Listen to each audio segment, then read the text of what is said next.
Bom dia, irmãos. Prazer muito grande, um privilégio poder estar aqui, depois de alguns anos, retornando na associação. Devido à distância, a gente tem dificuldade às vezes de participar. Então já fazia alguns anos que eu não vinha e agora vim e com uma responsabilidade, né, de poder transmitir também algo que Deus tem trabalhado nas nossas vidas. A gente sempre ouve como pastor que quando uma das coisas que a gente nunca deve perder é aquele frio na barriga, né? Quando vai pregar. Aí acho que agora estou experimentando uma experiência diferente, irmãos. Não estou com frio na barriga. Eu acho que eu estou gelado por inteiro, sabe? Ou como diz um amigo meu, né? Pastor, ele diz assim, olha, eu estou me sentindo... Ele foi falar uma vez num congresso, ele disse assim, estou me sentindo como um leão na cova dos Daniéis, né? É assim que eu estou me sentindo nessa manhã, né? Mas, irmãos, muito obrigado pela oportunidade, o privilégio de poder, hoje de manhã, falar um pouco sobre um tema que, na verdade, tem sido parte da nossa vida. E creio que, por isso, também o convite, né, para a gente poder falar um pouco sobre o desafio da igreja frente a pessoas com deficiências, né? Eu vou falar especificamente sobre pessoas com deficiências, né? Pessoas com necessidades especiais é um termo mais amplo, né? Que daí estaria englobando também gestantes, idosos, mas eu vou me ater a falar sobre pessoas com deficiência. Eu coloquei ali um pouquinho sobre quem sou, né? Para quem ainda não nos conhece. Então, pastor Marcelo Martins, eu fui salvo por Cristo aos 15 anos. Naquele livrinho que o pastor Davi falou ontem à noite lá, sobre o início das igrejas lá no Paraná, tem a igreja onde me converti, aos 15 anos de idade, né? Ainda de madeira, assim, lá em Marilândia do Sul. Sou casado há 19 anos com a Alaine, minha esposa, minha amada esposa, e tenho 3 filhos. Davi, o mais velho, que está aqui comigo, participando, o Paulo e a Ana. Estou há 19 anos no Ministério Pastoral. Ali tem uma foto da minha família, eu, minha esposa, o Davi e a Ana. E eu coloquei propositadamente do lado ali uma foto maior, para que você possa conhecer o Paulo. Paulo tem 9 anos e ele é autista. Ele também é a capa desse livro, que está lá disponível também, depois você pode adquirir. E eu vou seguir o conselho do pastor Russell Shedd. Não vou dar, pode adquirir, né? A custo de R$20. Esse livro é fruto de um trabalho de mestrado em teologia, que eu terminei em 2012, e eu fiz na área de aconselhamento, mas o meu foco de pesquisa foi autismo e famílias que têm filhos com autismo.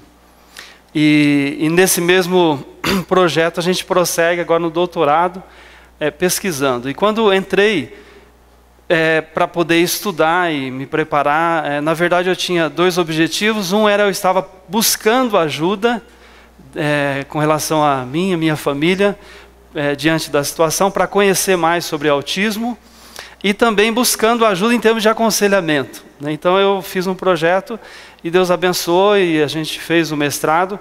E agora em 2015 foi lançado o livro. A faculdade, juntamente com a editora, eles queriam muito publicar. Então foi publicado.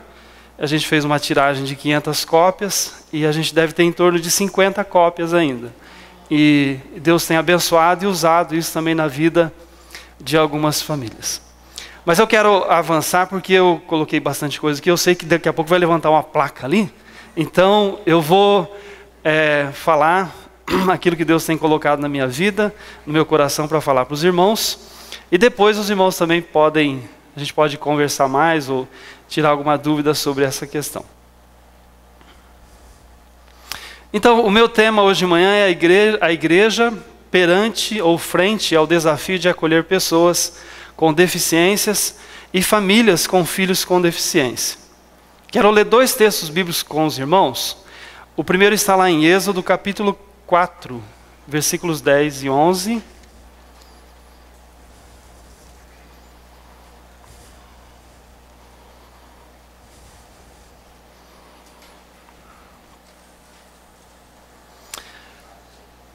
Êxodo 4, versículos 10 e 11.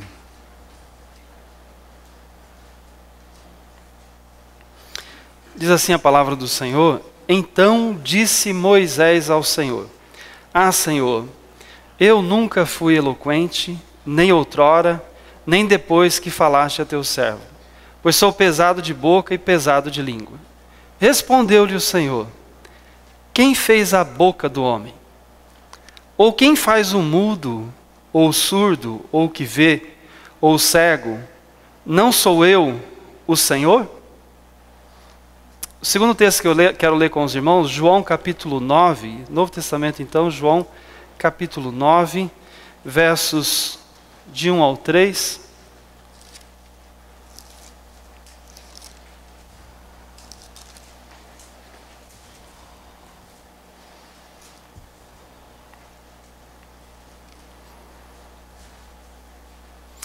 João 9, versos de 1 até o 3.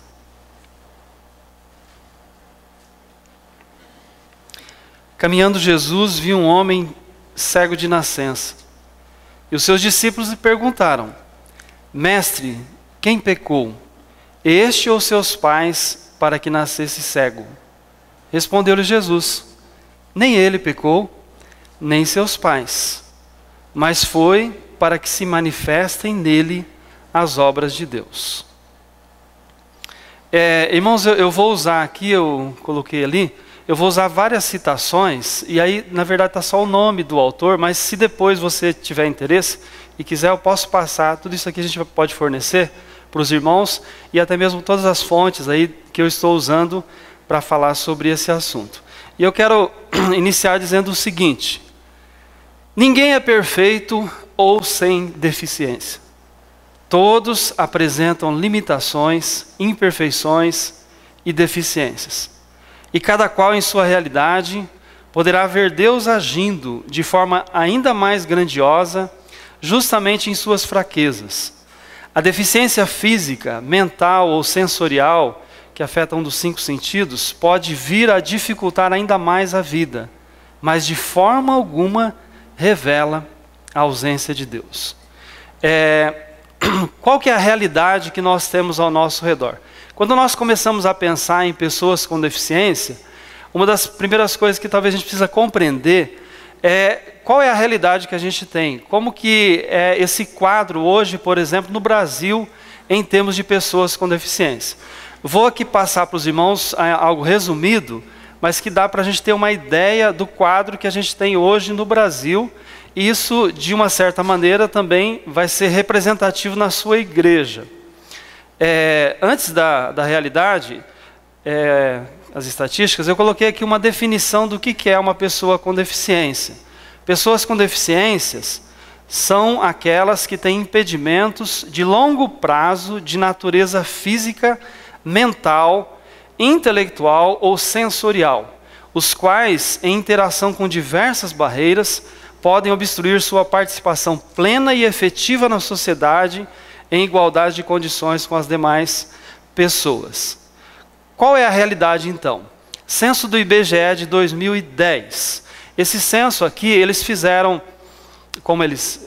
uma classificação, e aí eu tentei colocar de uma maneira que a gente possa ler melhor o que eles chegaram à conclusão.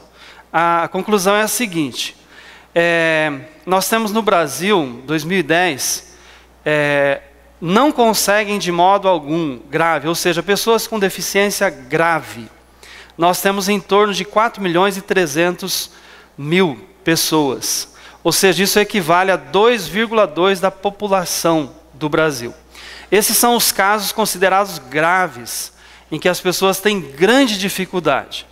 Mas o IBGE também faz uma classificação com aquelas pessoas que têm grande dificuldade. Não são graves, mas apresentam grande dificuldade. Qual o número que a gente chega? 11.600.000, ou seja, 5,5% da população. Mas existem também, segundo o IBGE, alguns que têm alguma dificuldade. Por exemplo, eu estou nesse grupo ali, talvez muitos irmãos aqui hoje de manhã, né? Eu tenho alguma dificuldade com a leitura, então eu me encaixo ali. Assim como pessoas que têm alguma dificuldade com a audição e assim por diante. Aí se a gente for juntar todos esses, nós temos 58 milhões, 28% da população. Então você pode fazer uma pesquisa entre nós que você vai descobrir que isso é mais ou menos isso mesmo, né? E aí isso equivale ao seguinte, irmãos. No Brasil nós temos em torno de 73 milhões, em torno, né, de 35% da população que apresentam algum tipo de deficiência. Seja ela com alguma dificuldade, com grande dificuldade, ou os casos mais críticos, aqueles que são os graves.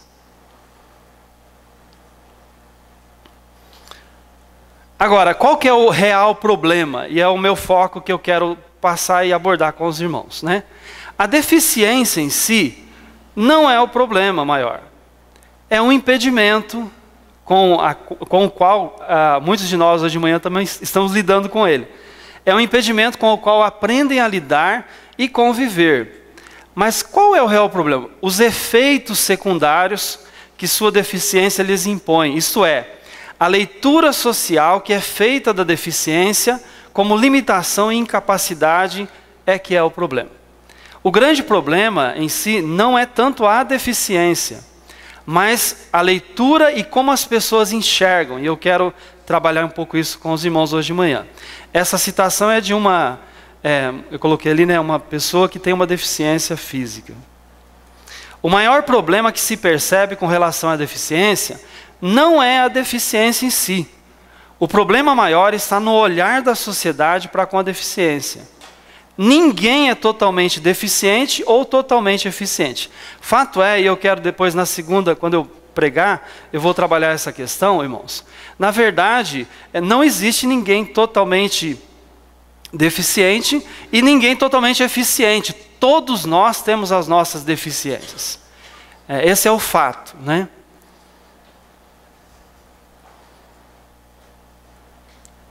Ninguém nasce, mais uma citação sobre isso, deficiente ou então todos. Se uma pessoa tem dificuldades em determinada área, não quer dizer que ela não tenha qualidades em outras áreas. É muito difícil alguém ser totalmente deficiente ou totalmente eficiente. Todos têm suas deficiências e suas eficiências. Enfim, a sociedade cria as incapacidades, seja por falta de informação, falta de interesse, por informação deturpada ou por medo. E, infelizmente, o rótulo que o deficiente recebe é mais debilitante do que a própria deficiência, pois revela que ele está fora dos padrões de beleza, de produtividade, de eficiência, de normalidade, de aceitação. Então, irmãos, o grande problema quando a gente quando você tem um filho com deficiência, e quando você vai estudar sobre isso, você vai descobrir que o problema em si maior não é tanto a deficiência, mas é o rótulo e é como, na verdade, os efeitos secundários, diz como essas pessoas são vistas, são enxergadas. Esse é o real problema, esse é o maior problema. Aí, então, eu quero ir para uma segunda parte. Entendendo um pouquinho essa nossa realidade, quais os desafios que as pessoas com deficiências e seus familiares enfrentam. Eu vou tocar aqui muito rapidamente sobre isso. No livro tem bastante coisa tratando dessa questão, mas eu quis apresentar isso aqui para os irmãos, para a gente pelo menos pensar um pouquinho numa família que tem um filho com deficiência, e aí qual o processo que eles vivem, né? E o que isso envolve na vida deles. Qual que é a minha intenção, irmãos, com isso? É que a gente como pastor, como líder, que a gente possa ter eu quero, tanto a mim, como todos nós aqui hoje de manhã, que a gente possa, como igreja, a relevância da igreja, a gente entender um pouco, compreender um pouco qual a realidade que essas pessoas vivem. Porque é dessa forma que a gente, acompanhando o pensamento do pastor Russell Shedd, que nós vamos viver em amor como igreja, né? Então, vou tentar passar para os irmãos também um pouquinho do desafio que essas pessoas e familiares enfrentam. Essa questão pode ser então abordada em relação à sociedade, mas eu vou focar no aspecto da família e da igreja. De maneira geral, essas pessoas e consequentemente suas famílias, eu acho que são duas coisas inseparáveis, enfrentamos enormes dificuldades.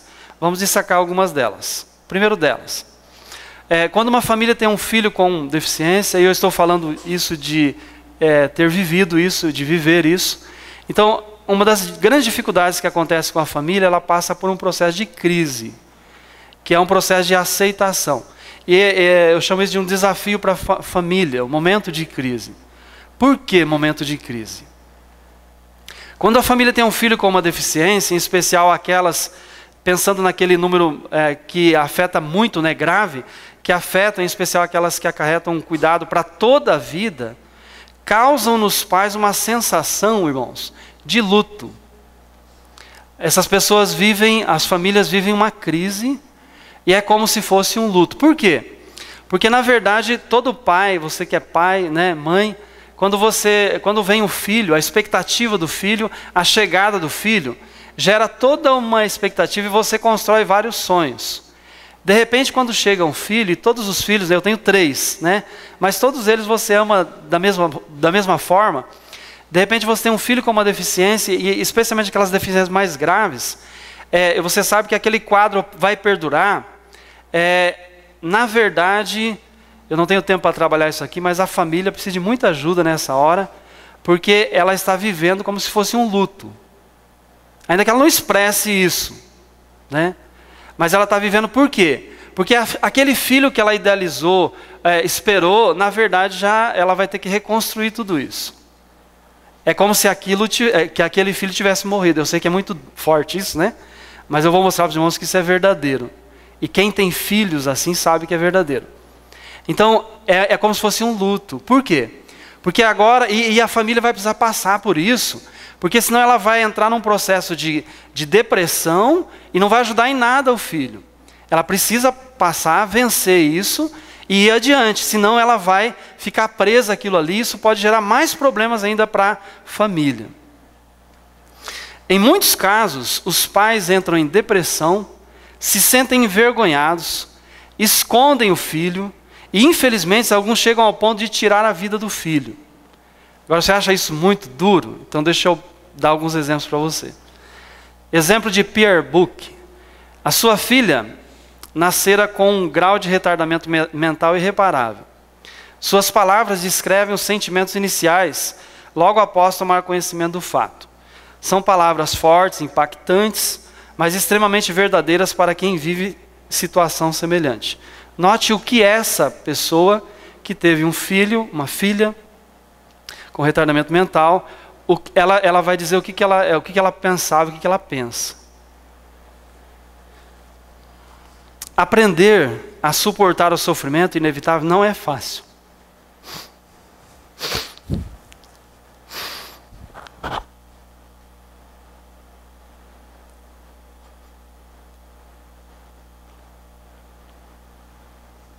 Desculpe.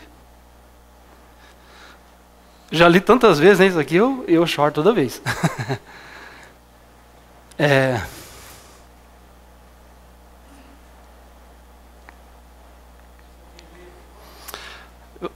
Vou me recuperar. Posso olhar para trás agora e ver a lição aprendida, as suas etapas. Mas quando eu estava aprendendo, cada passo era muito difícil, aparentemente insuperável. Pois além do problema prático de como proteger a vida da criança, que poderá se prolongar mais do que a dos pais, existe o problema da própria aflição. Todo o brilho da vida se apaga, todo o orgulho da paternidade. Mas, mais ainda, há uma verdadeira sensação de que o fio da vida está sendo cortado com aquela criança. O fluxo das gerações é interrompido. A morte seria mais fácil.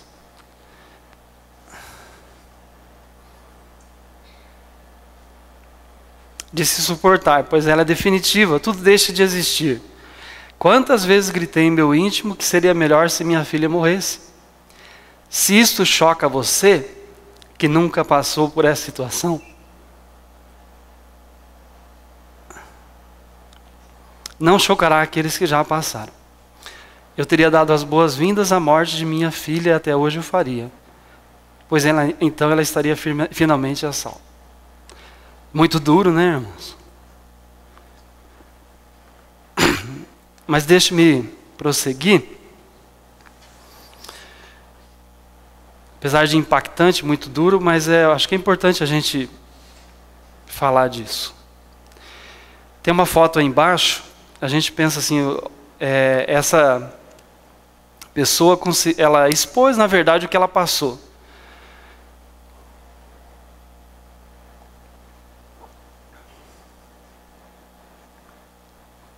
Irmãos, existe até um problema de pais que por não, eu vou dizer assim, pela falta de ajuda espiritual, conhecimento de Deus,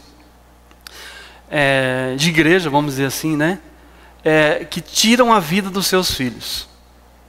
Existem relatos e mais relatos. Inclusive acontece no Brasil. Eu coloquei esse aqui que é o mais recente. Novembro de 2015. Está vendo esse menino bonito na foto? Esse menino foi morto pela própria mãe, aqui em Palmas, no Paraná. Porque ele apresentava, ele tinha problema nas pernas, ele não conseguia andar. E a mãe matou o menino e se matou. Eu citei esse aqui, mas eu poderia citar vários, e alguns muito chocantes. Para a gente perceber o que a família está passando. O que a família está passando. Deixa eu ir adiante.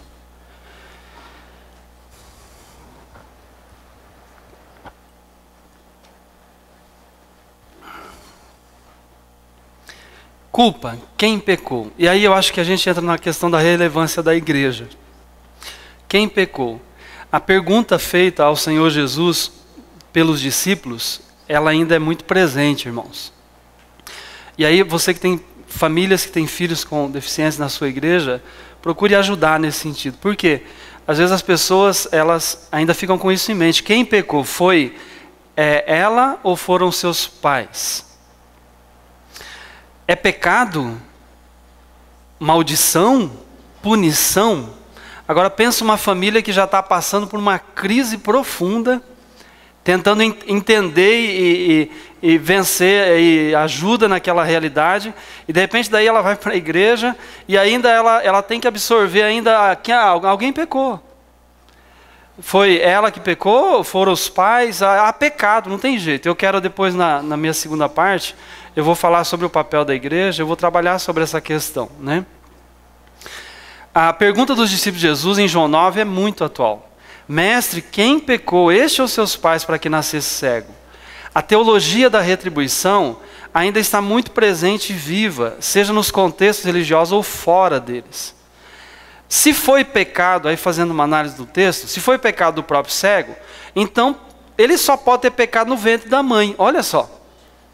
Porque se ele pecou, ele nasceu cego. Então vai ter que dizer que ele pecou lá no ventre da mãe.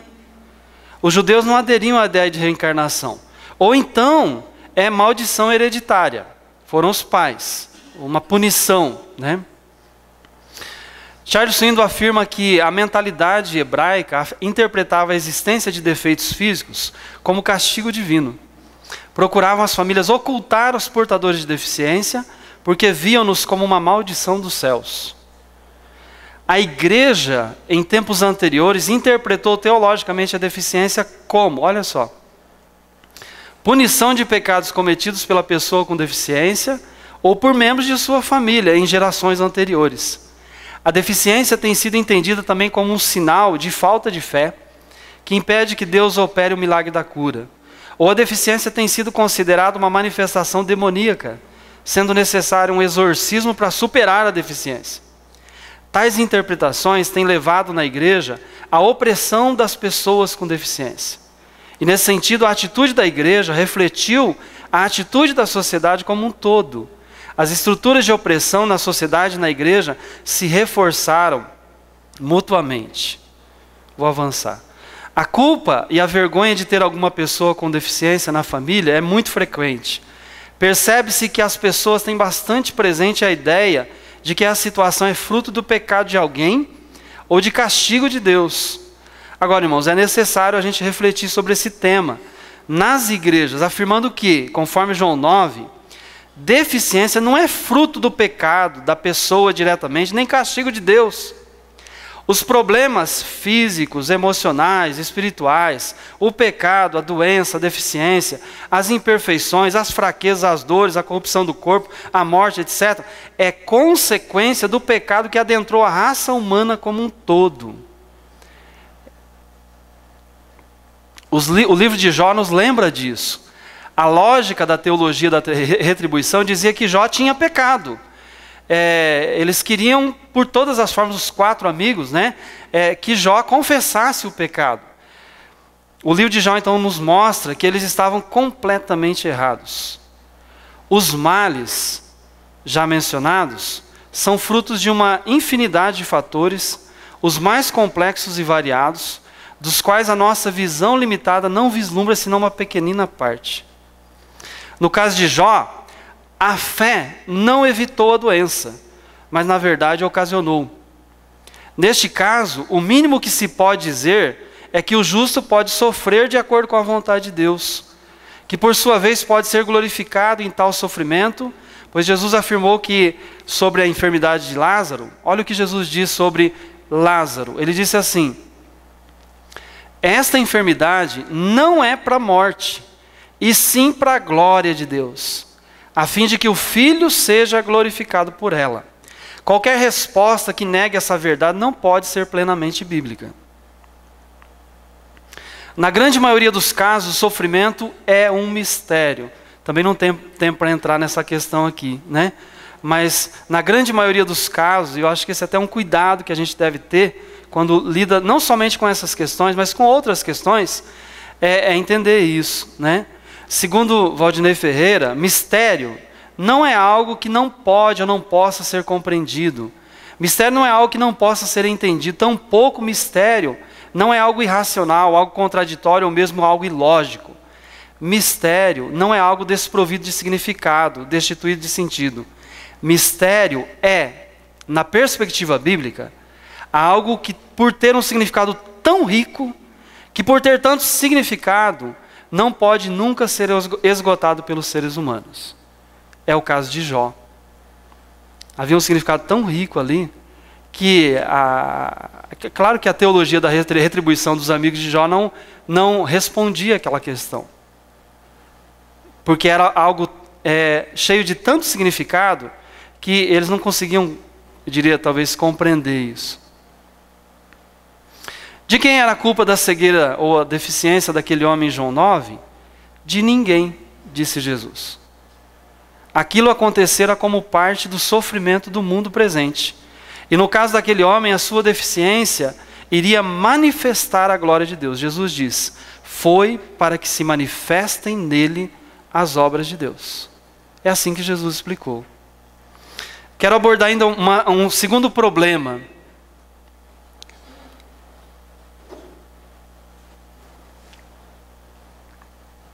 Que essas famílias enfrentam. Teologia da prosperidade. Eu creio que é muito conhecido da gente, né, mas isso tem a ver com o que eu vou falar aqui, né? A questão de saúde e riqueza. Para a teologia da prosperidade, a obra redentora de Cristo retirou as maldições da lei mosaica, principalmente a doença e a pobreza. Eu pergunto para eles, então, o que faltou as outras consequências da queda, né? Mulher ter dor de parto, trabalho, etc. Só resolveu 2 problemas. Insistir na ideia de que Cristo fez expiação por nossas enfermidades demonstra falta de entendimento, tanto sobre a expiação como sobre as enfermidades. Cristo morreu pelo nosso pecado, não pelas doenças. Doença não é pecado, de modo que não precisa de expiação. É um dos muitos resultados do pecado que já mencionamos, né? Além das enfermidades, houve outras consequências da queda. O homem tem de trabalhar, viver do suor do seu rosto. A mulher tem de lutar e sentir dores no parto, para mencionar somente apenas algumas. Mesmo assim, nunca ouvi ninguém proclamar a expiação desses elementos. E até onde sei, eles permanecem conosco. Mesmo quando o Antigo Testamento fala sobre Deus curando enfermidades, nunca diz que Deus perdoa as enfermidades. Doença não precisa de perdão, nem de expiação, pois não se trata de pecado. Alguns casos que a gente poderia estudar aí, tratando dessa questão, tem vários casos de pessoas com deficiência, com doenças nas escrituras, né? E sem cura, né? O caso de Jacó, de Jó, Mefibosete, o cego que a gente viu, Lázaro, Paulo, Timóteo, Trófimo, Epafrodito e assim por diante. É assustador ver até que ponto algumas pessoas chegam nessa questão, na teologia da prosperidade. Em vez do cristianismo do Novo Testamento, praticam algo que parece mais com religião voodoo, com crenças baseadas em superstição, essa sim, podendo ser os verdadeiros canais demoníacos na vida pessoal ou na família. A distorcida ênfase atual na saúde e na riqueza é pagã, não cristã. J.I. Parker, ele define isso como a religião vida mansa. A finalidade da religião, segundo ele, vida mansa e do mundo, é a mesma. Apenas os métodos são diferentes. O mundo busca prosperidade por meio do engodo e da trapaça. O cristão, por meio da fé e da oração.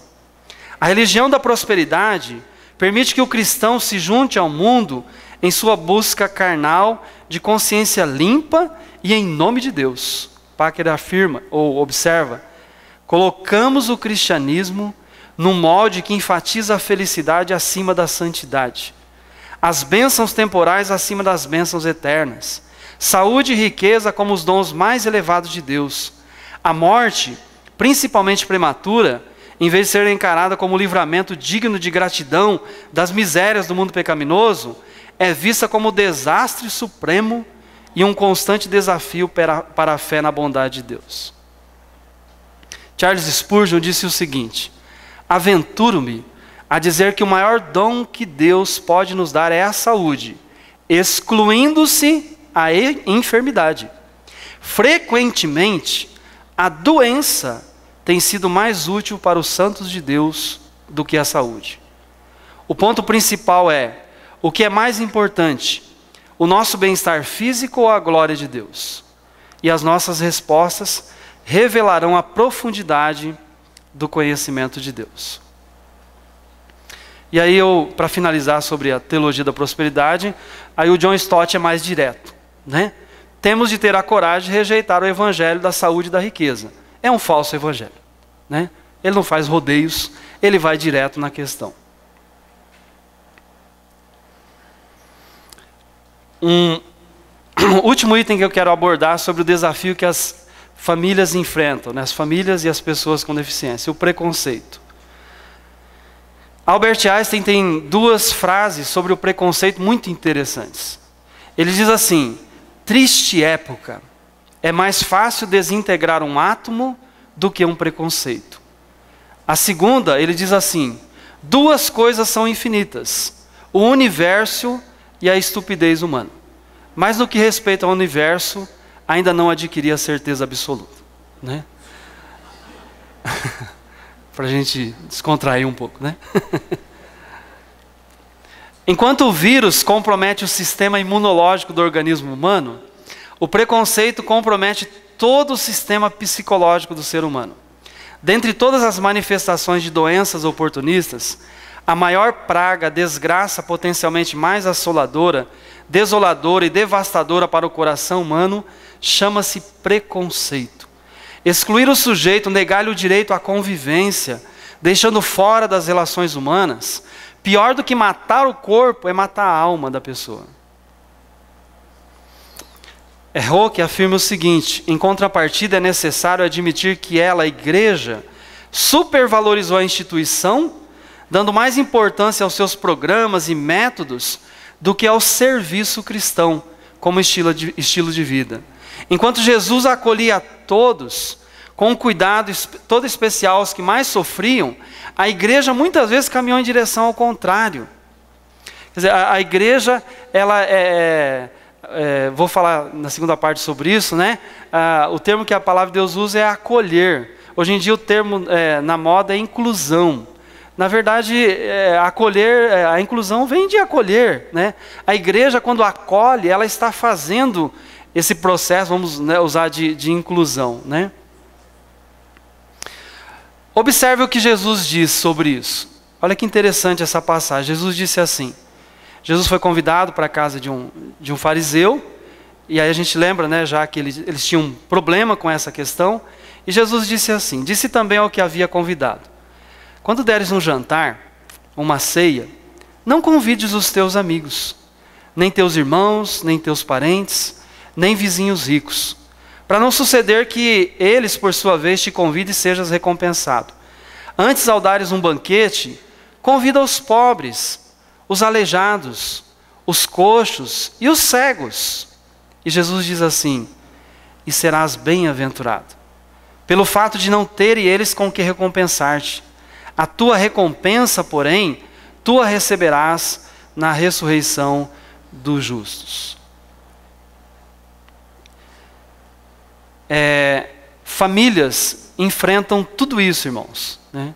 Enfrentam essa questão da culpa, tem um processo que eles já estão passando, que é a questão da aceitação. Vem a teologia da prosperidade para prejudicar mais ainda, né? Para dificultar mais ainda. E o preconceito. Aí às vezes as pessoas, a gente lendo, estudando, a gente pensa assim, e na igreja, como é que é isso? E aí eu devo dizer, infelizmente, que a gente percebe exatamente isso também, irmãos. E acho que a minha função hoje aqui é tentar fazer você refletir um pouquinho sobre isso. Não estou generalizando, né? Porque é tão bom, por exemplo, esse final de semana estive lá na igreja do pastor Dorivaldo, uma bênção, né? E aí, é claro, eu fiquei observando as pessoas com deficiência, né? Mas muito bom o cuidado deles lá, né? Atenção. E eu acho que as igrejas, nós como líderes, nós precisamos, se a gente quer ser relevante, eu acho que existe todo um grupo de pessoas que estão muitas vezes sofrendo, padecendo coisas que a gente nem imagina, precisando da ajuda, né, da igreja, e a gente não tem essa compreensão. Então, acho que meu papel talvez é poder ajudar, né, todos nós a ficarmos alertas, né, nesse sentido. E aí eu quero finalizar hoje de manhã, depois na outra parte eu vou falar sobre o papel da igreja então. Então aí eu quero destacar como é que a gente, como igreja, efetivamente pode, de alguma maneira, ajudar um pouco essas famílias, essas pessoas com deficiência. Mas eu quero encerrar com uma das passagens do Velho Testamento que falam sobre isso, que eu acho uma das mais bonitas. É o exemplo, na verdade, de Davi. É o exemplo de Davi. Davi, quando assume o reinado, depois de tantos anos de batalha e espera, e depois da morte de Saul e de Jonatas, Jonatas tinha um filho. E na fuga, depois que os seus pais, né, Jonatas, Saul já estavam mortos, na fuga, quando Davi assume o reinado, esse filho que tinha 5 anos, chamado Mefibosete, ele, na verdade, sofre um acidente, ele fica deficiente ficou coxo, na verdade, né, das suas pernas. E aí, então, ele fica, aos 5 anos, ele foge, ele fica 15 anos exilado. Davi assume o reinado. Davi agora é o rei, e por costume da época, era costume dos reis, o que se fazia com as dinastias anteriores. Você elimina a dinastia, para que ele não possa mais, aquela dinastia, alguém mais da família se levante contra você. Mas é interessante que Davi tinha feito um compromisso com Jonatas. E Davi então manda, em determinado momento, 15 anos depois, manda procurar se havia alguém na família de Jonatas para quem ele pudesse mostrar misericórdia. E aí eles encontram Mefibosete. Quando Mefibosete quer dizer vergonha destruidora. Vergonha destruidora. E você imagina alguém, uma criança, né, que ficou com deficiência, fugitivo, quando ele é chamado perante Davi, ele se sentia como um cão morto. 2 Samuel capítulo 9. E certamente, talvez, o que está na mente do Mefibosete? Eu vou morrer agora, né? Porque Davi vai me eliminar. Mas não, Davi faz o contrário. Davi, eu diria, ele faz um processo de inclusão, né? Davi faz um acolhimento, né? Não era a igreja, mas ele já faz um processo de acolhimento. O que Davi faz, irmãos? Davi restabelece a vida de Mefibosete. Aliás, restabelece as terras que o pai tinha. Dá 35 pessoas para serem servos dele. Ele restabelece por completo a vida de Mefibosete. Mas ele faz algo além e que me chama a atenção. Davi convida Mefibosete para que ele pudesse se sentar à mesa e comer como se fosse um dos seus filhos. Agora, percebe o que Davi está fazendo? Davi está rompendo com tudo, irmãos. Porque dizia-se que o rei tinha que eliminar a dinastia anterior. Ele não fez isso. Mais ainda, as pessoas com deficiência eram entendidas, como a gente já viu, de uma maneira, às vezes até como maldição. Davi restabelece tudo, põe ele dentro da sua casa, e ele podia ter acesso, comer à mesa com seus filhos. E aí eu quero finalizar com o que o Charles Swindoll, em um dos seus livros, Heróis da Fé, Davi, ele tenta recriar a cena. E eu acho que a cena que ele recria é muito bonita. Eu acho que vale a pena a gente finalizar com esta cena aqui. Diz o Charles Swindoll: pense em como a vida deve ter sido nos anos futuros à mesa com Davi. A refeição está pronta e a sineta toca. Os membros da família e seus convidados vão chegando. Aminon, inteligente, espirituoso, é o primeiro a sentar-se. Depois vem Joabe, um dos convidados, musculoso, viril, atraente, com a pele bronzeada pelo sol, andando alto e ereto como um soldado experiente. A seguir chega Absalão. Como é belo! Desde o alto da cabeça até a sola dos pés não há um defeito nele. Vemos então Tamar, a linda e terna filha de Davi. Por último, poderíamos acrescentar Salomão. Ele ficou no escritório o dia inteiro, mas finalmente deixa o trabalho e comparece à mesa. Ouve-se então um ruído surdo, e aqui vem Mefibosete, apoiado em suas muletas. Ele sorri, se junta humildemente aos outros, ao tomar o seu lugar à mesa, como um dos filhos do rei. E a toalha da graça cobre os seus pés. Ó, que cena!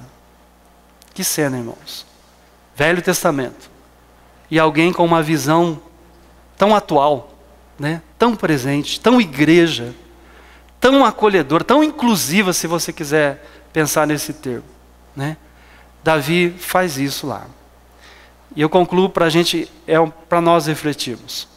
Somos igreja que acolhe pessoas com deficiências e suas famílias, ou somos uma igreja com deficiência? Deus abençoe. Na segunda parte, a gente vai falar sobre o papel da igreja.